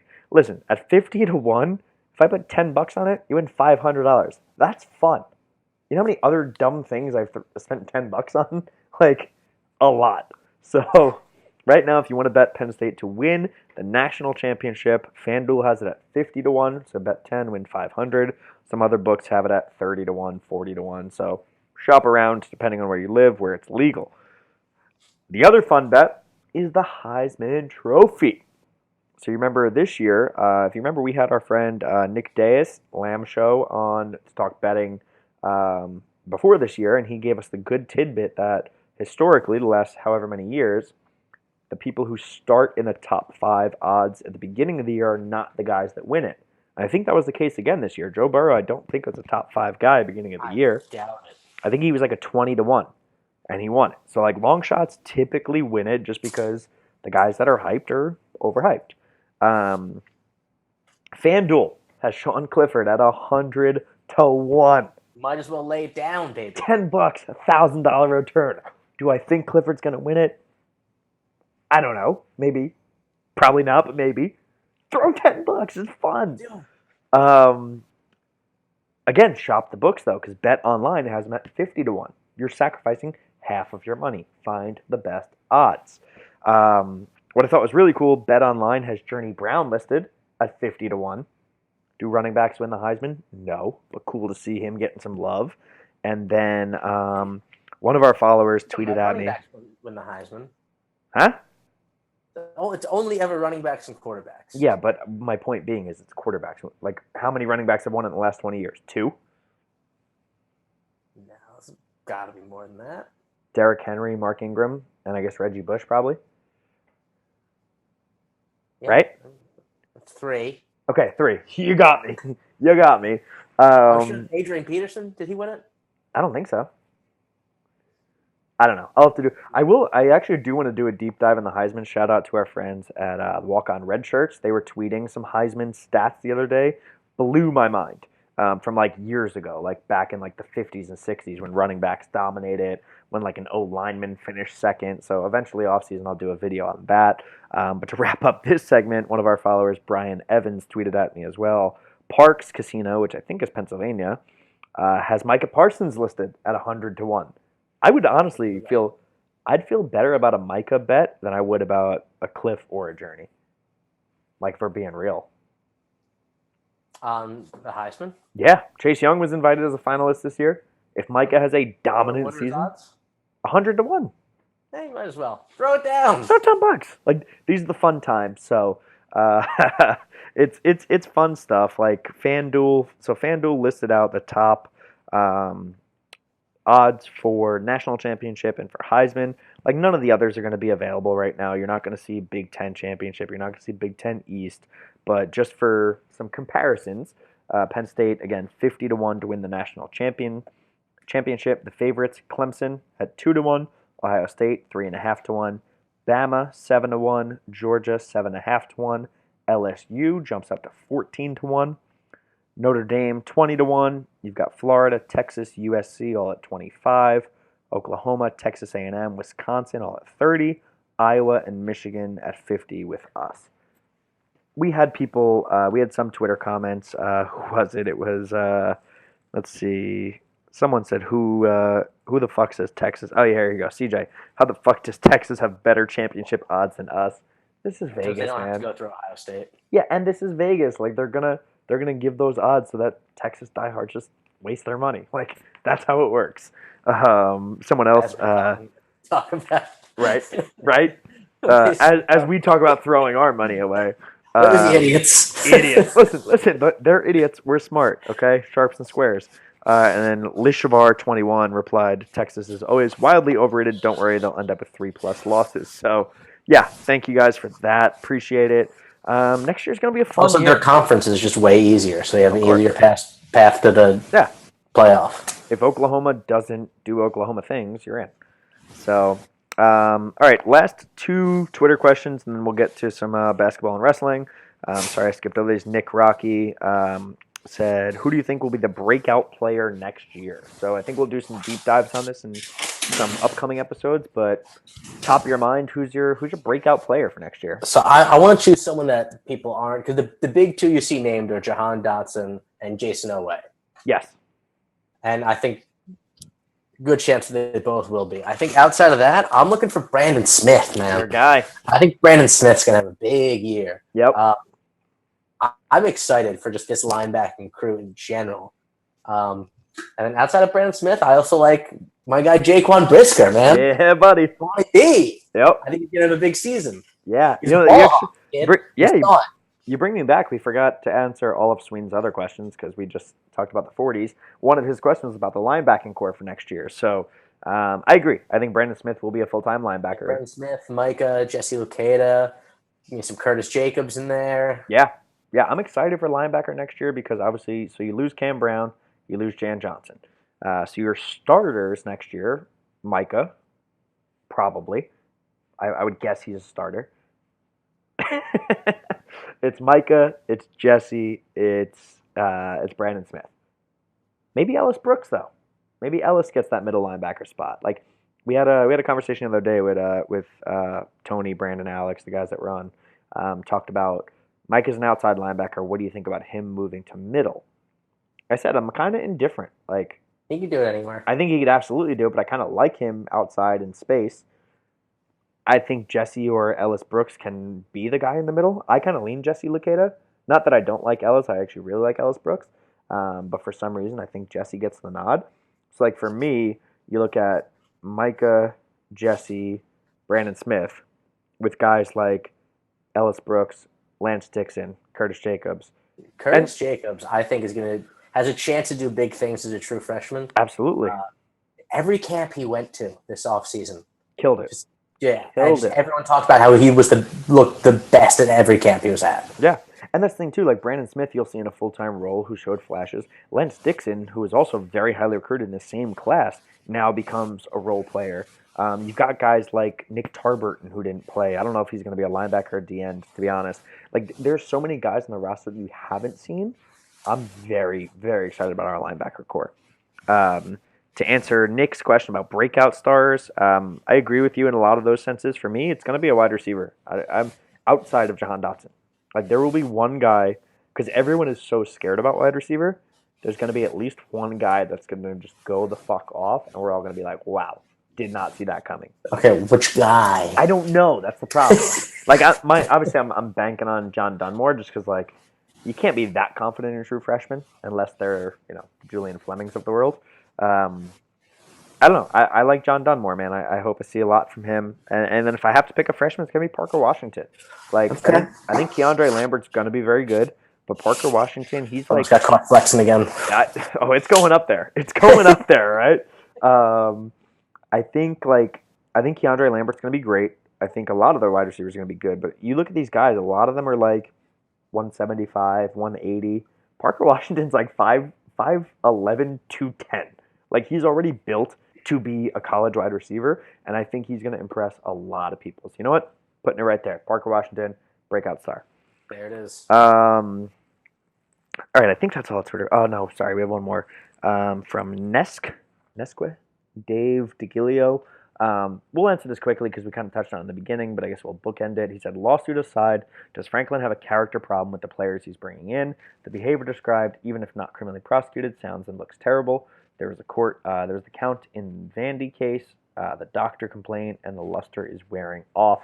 I answered this one on Twitter, but I think this is probably a good wrap up here before we get into some of the other sports. I mean, flat out, no. Flat out, no. I don't think there's a character problem. I think you look at the vast majority of players that have been on this team for the last 5-6 years, even look at just the Franklin era, not even going back before that, stand-up quality guys that you would want to be the face of your program. You look at the Trace McSorleys, the Saquon Barkleys, the Chris Goddards, the Deshaun Hamiltons, the Micah Sickis.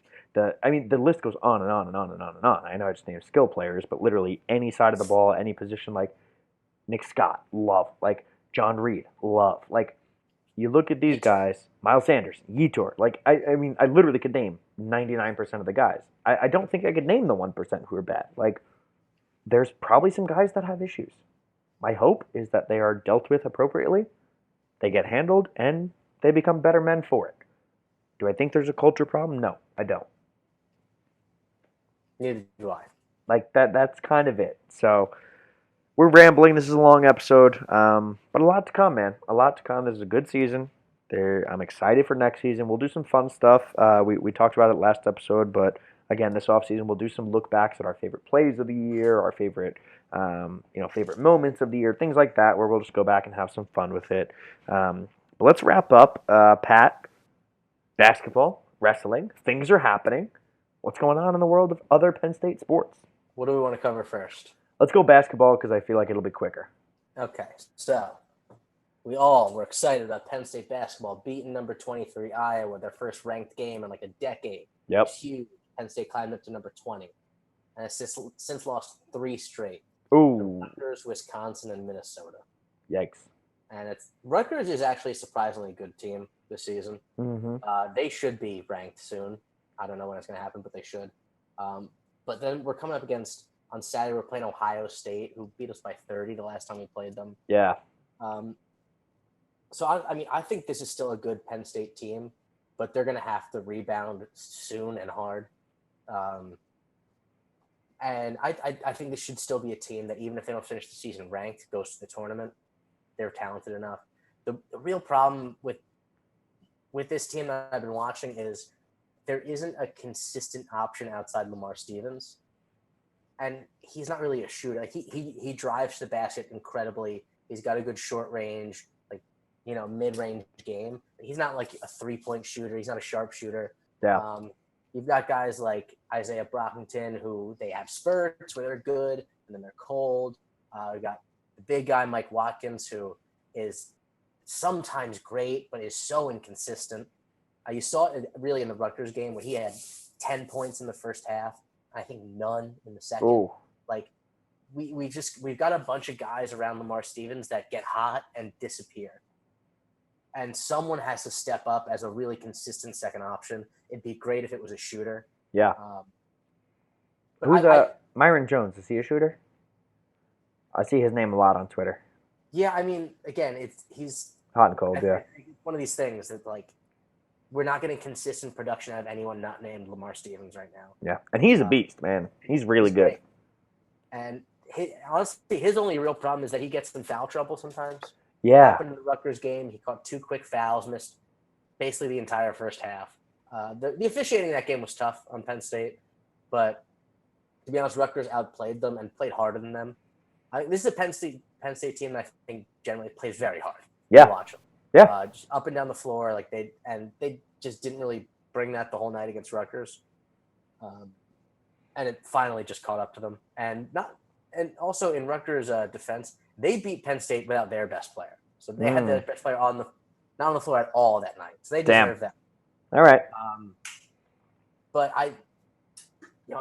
got a tough schedule coming up in Ohio State, then Michigan, who's 19, and then those are games that we're going to be a dog for in both of them. Yeah. You got to hope to steal one of those games, get momentum back on your side, and then you have to rebound against Indiana. Like you're going to have to come away with wins against Indiana and Nebraska, because then you got Michigan State after that, who Penn State should have beat the first time they played them and kind of gave it away at the end of the game. Penn State's having trouble closing out games. Yeah, sounds a lot like football teams of past years. Yeah, it happened against Minnesota, happened against Rutgers. I didn't watch the Wisconsin game, unfortunately, but it's when other teams start to key in on Lamar Stevens, they start to play a type of defense where you can't really penetrate, and sometimes the wheels can come off. Yeah. And you gotta hope someone steps up, and we haven't seen it yet.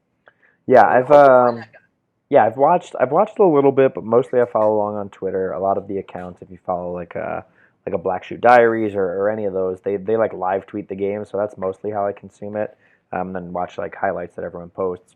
Yeah, Lamar Stevens is that dude. Someone put up the question: is there a better number duo across sports than Lamar Stevens and Mike Parsons? Because they both wear 11. I thought that was pretty funny. Yeah, it's tough, man, because basketball has been so bad for so long, to see them finally off to this hot start, to be ranked for the first time in 23 years, like so much uphill, and then a little bit of a losing streak, and that's college basketball. You lose a couple in a row, and all of a sudden you're just out of the conversation. So I agree with you. I think we're still in a good spot to make the big dance. March Madness, we're getting damn close to that. We haven't been in the tournament since, I think it was I don't know, 08, 09 maybe? No. I think we went in 2012 maybe. We lost to Temple in the first round. Okay. I remember, I think when I was in school back in that 08 to 012, we lost to Richmond one year in the first round. I remember that. I think it was Richmond. That was probably your freshman year. Yeah. So here nor there, it's been a while. It'll be great to see them back there, and yeah, you hope you catch some of that magic that propelled us into the ranked. What did we hit, 20 at our top? I think we got 20, and we've dropped out since. Yeah. I think we're gonna need a guy like a Myron Jones or an Isaiah Brockton to step up and be a serious contributor that can score points at any point in the game, that takes pressure off Lamar Stevens. Yeah, agreed. So shout out to all of our supporters of the basketball team. I will say the people that support that team are fucking diehards, and I respect the hell out of it. Hopefully, I want to see some more consistent production out of Mike Watkins, because man, when he's good, he's tremendous. He's great. Yeah. He's averaging 10 points and 8 rebounds a game. Like, that's still very good. Not bad for a big man. Yeah, exactly. So, but it's just you got to be able to see him the whole game. Yeah, agreed. So Pat Chambers, basketball, we love you. Hopefully finish this season strong. All right, Pat, close out with some wrestling. What's happening with our Penn State wrestling? Pat on the mat. Penn State wrestling. Last time we talked, I told you guys about Penn State's first dual meet loss in 5 years, whatever it was. Mm-hmm. There's good news and bad news for Penn State wrestling. I don't want bad news. The good news is we have rebounded with nothing but wins. Okay, I love that. Don't even care what the bad news is. Yeah, since the loss to Arizona State, we've beaten Lehigh, 23-10. The big news out of that match was number 1 Mark Hall went up against number 2, I forget the kid's name from Lehigh, and beat him by like 7. Nice. Handled him nicely. You like to see it. Mark Hall there's no way Mark Hall shouldn't win a national championship this year. Also, No way he should or no way he shouldn't? No way he shouldn't. Okay. That scared me. I thought you said there's no way he should win one. And I was like, whoa, where are we going here? Then beat UPenn 33-7. Idiots. Illinois 22-16. And Northwestern 30-9. Nerds. All matches Penn State should win. The Illinois match was concerning. We trotted out like a third team for half of that match, and we're actually losing like halfway through. Guys hurt or what? Yeah, so a couple guys were sick. Okay. So the big thing that's happened with Penn State, 2 really big injuries. Oh, is this the bad news? Yeah, this is the bad news. So Kyle Cannell, who was wrestling at 197, was the big transfer in Penn State. He hadn't been looking good all season. He hadn't been on the mat in a full year. He missed all of last season. Transferred to Penn State, looking for huge things out of him, and he just wasn't happening. And he ended up getting hurt. He's going to be out for the rest of the season. And the one that really hurts is Anthony Cassar. Ant the champ? Ant the champ. Calm down. I'm the champ. Yep. Went to an Olympic qualifying event. So not even like a Penn State wrestling event. And separated his shoulder and is going to be out for the rest of the season. And that's most likely going to be how he ends his Penn State wrestling career. Oh, that sucks. That sucks. He has another year of eligibility, but I don't think he's going to take it. I think he's gonna try to go to the Olympics in 2020. Yeah. And then I think he's going to move on to MMA. Okay. A lot of guys do that, huh? That's like the new move? It's becoming more of a thing now. Yeah. Interesting. But, okay. So that, it leaves a lot of questions in this lineup because Ant was a guy who at worst was going to finish 3rd at NCAAs. Yeah. And was still the presumptive favorite to win. So who's his replacement? Seth Nevels, younger brother of former All-American Nick Nevels. I know that name. Anthony actually took his spot as the heavyweight last season. Okay. Seth, I think, is a true freshman. He is a kid. He's not. The chances of him winning a national championship this season are slim. Sure. But he should be able to All-American. Okay. He should be able to pick up some points for us at the tournament, finish in the top 8. That's good. It's a reasonable request out of him. We've got a new 125-pounder, Brandon Meredith. Brody Teske, who I thought was going to be our guy in the season, has already transferred out. He's damn. At the University of Northern Iowa now. But Brandon Meredith has already snuck into the top 25, right at 25. He's a guy, again, he's not gonna compete to win a national championship, but he could compete to place. Yeah, hey, if you're in the mix, that's damn good. From the 125 spot that's really what Penn State hasn't had since the 1 year of Nick Suriano and then Nico Megaludis before him. Yeah. That should help tremendously. Unfortunately, it's just it doesn't look like it's Penn State's year to win one. This is a rebuilding year. I don't know how to deal with that. Like as a casual Penn State wrestling fan, which I think most people are, and that's not a knock. Like you are a Penn State fanatic, and I respect the hell out of that. I think there's a small contingent of people who love and breathe wrestling. The rest of us are like casual wrestling fans who see number 1 national championship, win 8 out of the last 9, and we're like, "Yep, it's our school. Love those guys." And fuck, man, it's a tough pill to swallow. And the only thing that makes it worse is it's going to be Iowa. Oh, that was going to be my next question. Who's going to beat us? We should finish ahead of Ohio State. Okay, I will take that. I was happy to take that. But Iowa's got an unbelievable lineup this year. I think 9 out of the 10 guys in their lineup are in the top 5. Oh. And I think all 10 of them are ranked in the top 10. It's a murderer's row. I think their lowest ranked guys at like 11th or something. That's what we normally are, right? Yeah, except for like one weight class or another. Yeah. You'll be looking for. I mean, if we have any chance, what's going to have to happen is Brandon Meredith's going to have to All-American. He's going to have to shock some people. Roman Bravo Young would have to beat Austin DeSanto from Iowa. He would have to probably win at 133. He's currently ranked 4th, so it's not out of the realm of possibility. Roman Bravo Young's electric. Anything. Love that guy. Love that guy. Nick Lee is going to have to win it at 141. He's currently ranked 2nd, so again, Okay. very reasonable. I think this could be his year, especially with Yanni Diakomahalis out taking an Olympic red shirt. He's going to have to get past Luke Pletcher of Ohio State, and that's a tall order, man. But he could certainly do it. At 149, we got Jared Verclearen. He's one of our only unranked wrestlers so far this season, but he's a guy that he's always seems to be in it. Okay. So you're telling me not all hope is lost, but prepare yourself for it's a not long shot. Yeah, it's not going to be a national should championship. Finish 2nd. Okay. But crazy things are always going to happen in the tournament. Like I said, Ohio State's got 9 guys in the top 5. They're not going to finish with 9 guys in the top 5. Right. It's not right.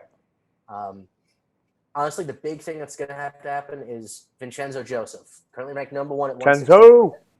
He's going to have to do something he's never done in his career, and that is beat Alex Marinelli from Iowa. That dude beat him twice, right? Yes. Yeah. And he's the, I think, outside of Mekhi Lewis, the only guy that Chenzo has lost to and never beaten. Because he lost to Isaiah Martinez twice, but he beat Isaiah Martinez twice in the finals. Yeah. But Mekhi Lewis, the kid who beat Chenzo in the finals last season, is on an Olympic red shirt. But he's going to have to get past Alex Marinelli if we want a shot at this. Damn. It's a lot of pressure, man. It's a lot of pressure for Chenzo. It is. Oh, all right. So what's the timeline look like? Where are we at in the season? When does the national finals tournament happen? So we just started the Big Ten schedule. We've got Rutgers this Sunday, which should be a tough match. Rutgers is a solid team. We should still win that, though. And then the big ones are going to be Iowa on the 31st. That's going to be a huge test. Yeah. If we can hang with Iowa, that's a great sign. Okay. But what does hang with constitute? Like lose by how many points? 10 or less. Okay. I would say if we lose by less than 10, we should actually be happy with that result. Okay. Because, I mean, they outrank us in almost every weight class. Hey, good teams win, great teams cover. That's what I'm looking for here. That's right, baby. And then the other big one, we don't wrestle Ohio State in a dual meet this year. So to be honest, it's just going to be Big Tens. Oh, no, we do wrestle Ohio State at February 15th at home in the Bryce Jordan Center. Hey. Make sure we sell out. Yeah, if you live in State College, go there. We wrestle them in Carver Hawkeye, which is, that's a tough one. Yeah, not looking forward to that. Yeah, but like I said, also Penn State's a better tournament team than dual meet team. Always have been. That's the way Kale does it. All he really cares about is, he likes winning dual meets, but what he cares about tournament is winning in March Madness. I like that. So, I mean, that's why you come to Penn State. Win big matches, win national titles.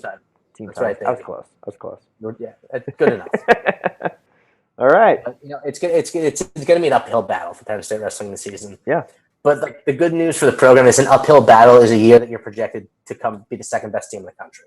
Not bad. Not bad. We're going to do what Penn State does. We're going to reload, and we're going to come back. Yeah. Hell yeah. We don't rebuild, we reload. That's right, baby. All right, and that was Talking Matt with Pat. Is that what we settled on? I think it was Pat talking Matt. Pat talking Matt, Pat on the mat, Matt with Pat. You get the point. Pat Colicchio on Twitter. He is all of your wrestling needs. All right, we're going to wrap up because we're at like an hour and a half now. This is a long episode. But guys, I haven't talked to you in a month. This is what happens in the offseason. Episodes will be farther and fewer between, but they'll be a little bit longer. We're going to try to do some fun stuff this offseason. I think I said this exact same thing last season, and we didn't do any. But we're going to do some more video content. We've got video now, baby. We got video. We're going to bring in some people. We're going to do some fun interviews. We're going to bring in some friends. You'll probably see the group therapy team come back in. Tony, Brandon, Alex. We'll bring in some people that we've been talking to on Twitter. I think we're going to do some more YouTube. Maybe a blog. Maybe you'll see some written word.